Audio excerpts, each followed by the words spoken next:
Hello, എല്ലാ കൂട്ടുകാർക്കും പുതിയൊരു വീട്ടിലോട്ട് സ്വാഗതം. ഇന്ന് നമ്മൾ ഒച്ചിനെ കളയണ വീഡിയോ ആണ് ചെയ്യണത്. അപ്പോൾ പല രീതി ഞാൻ ഉപയോഗിച്ച് നോക്കി. എനിക്ക് ഉപകാരപ്പെട്ട ഒരു രീതിയാണ് കേട്ടോ അത്. ചെറിയ ഒച്ചും വലിയ ഒച്ചും എല്ലാം അതിലൂടെ എനിക്ക് കിട്ടുന്നുണ്ട് കേട്ടോ.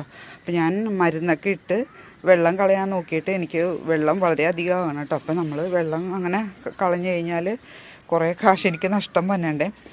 പിന്നെന്താ പറയണത്, ഇപ്പം വെള്ളം വറ്റി പോണ സമയമാണ്, ഒത്തിരി വെള്ളത്തിൻ്റെ ആവശ്യം വരുന്നുണ്ട്.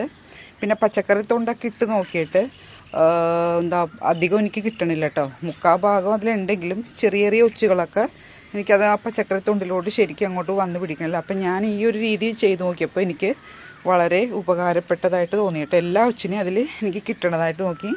അപ്പോൾ ഈ രീതി ചിലവരൊക്കെ ചെയ്ത് നോക്കിയിട്ടുണ്ട്. എന്നാലും അറിയാൻ പാടില്ലാത്തവർക്ക് വേണ്ടിയാണ് കേട്ടോ ഈ രീതി ഞാൻ കാണിച്ചത്. നമ്മുടെ ഈ ഒരു ടബിലാണ് നിറയെ ഒച്ചിരിക്കുന്നത് കേട്ടോ. കുഞ്ഞൊച്ചും വലിയൊച്ചും എല്ലാവരും ഉണ്ട് കേട്ടോ. അപ്പോൾ പുതിയ മണ്ണിലുണ്ടാകില്ല, നമ്മൾ റീയൂസ് ചെയ്യുമ്പോൾ ആ മണ്ണിൻ്റെ ഇത് കണ്ടോ. ഒച്ചെന്ന് പറയണത് ഇതാണ് കേട്ടോ. കണ്ടോ, ഇതാണ് ഒച്ച് കണ്ടോ. ഇപ്പോൾ ഈ നമ്മൾ മണ്ണിൻ്റെ പൊക്കത്ത് ഒട്ടിക്കിടക്കണ ഇലയുടെ അടിയിലാണ് മുട്ടയിട്ടത് പെരുകണത്. ഒരാൾ മതി പെരുകിയത് വലുതായിട്ട് വരും കേട്ടോ. അപ്പോൾ എങ്ങനെയാണ് ഒച്ചിനെ കളയണമെന്നുള്ളത് ഞാൻ കാണിച്ചു തരാമേ. മണ്ണിൻ്റെ മുകളിലാണ് കേട്ടോ ഒച്ച് വന്നിരിക്കണത് കണ്ടോ. അപ്പോൾ നമ്മൾ ആദ്യം കുറച്ച് വെള്ളം അങ്ങോട്ട് ഒഴിച്ചു കൊടുക്കും കേട്ടോ. കുത്തി ഒഴിക്കരുത്. മേൽഭാഗം ഇങ്ങനെ സോഫ്റ്റായിട്ട് തൊട്ട് താഴെ ഇങ്ങനെ ഒഴിച്ചു കൊടുക്കണം. നിറയെ ഒഴിച്ചു കൊടുക്കണം കേട്ടോ. നിറയെ ഒഴിച്ചു കൊടുത്തിട്ട് മെല്ലെ നമ്മൾ മണ്ണിൻ്റെ മുകളിലല്ലേ അതിനെ കണ്ടത്. അപ്പോൾ കൈ വെച്ച് വെറുതെ സോഫ്റ്റായിട്ടൊന്ന് ഇങ്ങനെ കാണിച്ചു കൊടുക്കണം കേട്ടോ. കണ്ടോ, എല്ലാ വശത്തുനിന്നും അരികത്തൊക്കെ ഉണ്ടാവും. നിറയെ വെള്ളം ഒഴിച്ചിട്ട് ഇങ്ങനെ സോഫ്റ്റായിട്ട് മണ്ണിൻ്റെ മേൽഭാഗം മാത്രം ഇങ്ങനെ ഇളക്കി കൊടുക്കണം കേട്ടോ. ഇളക്കി കൊടുത്തിട്ട് ഒരു 2 മിനിറ്റ് വെയിറ്റ് ചെയ്യണം.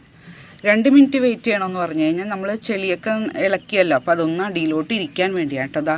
മുകളിൽ ഒച്ച് പൊങ്ങിക്കിടക്കണം കാണാം കേട്ടോ. എന്നിട്ട് എന്ത് ചെയ്യണം, ഈ ഒരു അരിപ്പല്ലേ നമ്മൾ വീട്ടിൽ ഉപയോഗിക്കാത്ത അരിപ്പ ഇങ്ങനെ എടുത്തിട്ട് ഒച്ചിനിങ്ങനെ കോരി എടുക്കണം കണ്ടോ.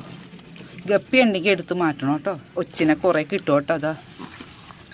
പിന്നെ അറിയാലോ, താഴെയിട്ട് ചവിട്ടി പൊട്ടിക്കണം, അത്രേ ഉള്ളൂ. ഈ രീതിയിലൂടെ നമുക്ക് വലിയ ഒച്ചിനെയും ചെറിയ ഒച്ചിനെയൊക്കെ കിട്ടും കേട്ടോ. അത് കണ്ടോ, താഴെയിട്ട് ചവിട്ടിപ്പൊട്ടിക്കണം എന്ന് വെച്ച് കഴിഞ്ഞാൽ അത് നൊരച്ചൊരച്ച് പിന്നെ നമ്മുടെ ടബിലോട്ട് കയറി വരും. അപ്പോൾ എല്ലാത്തിനും ഇതുപോലെ ഇങ്ങോട്ട് കോരി എടുത്തിട്ട് എല്ലാത്തിനെയും നമുക്ക് നശിപ്പിച്ച് കളയണം കേട്ടോ. ഇതുണ്ടോ, ഇതുപോലെ കണ്ട എല്ലാ ഒച്ചിനെയും നമുക്ക് കിട്ടും. ചെറു ഒച്ചിനെയും വലിയ ഒച്ചിനെയും എല്ലാത്തിനും കിട്ടും. അപ്പോൾ ഈ രീതി നിങ്ങൾക്ക് ഇഷ്ടമായെങ്കിൽ ഒന്ന് ലൈക്ക് ചെയ്യണം, കമൻറ്റ് ഇടണം കേട്ടോ. Thank you.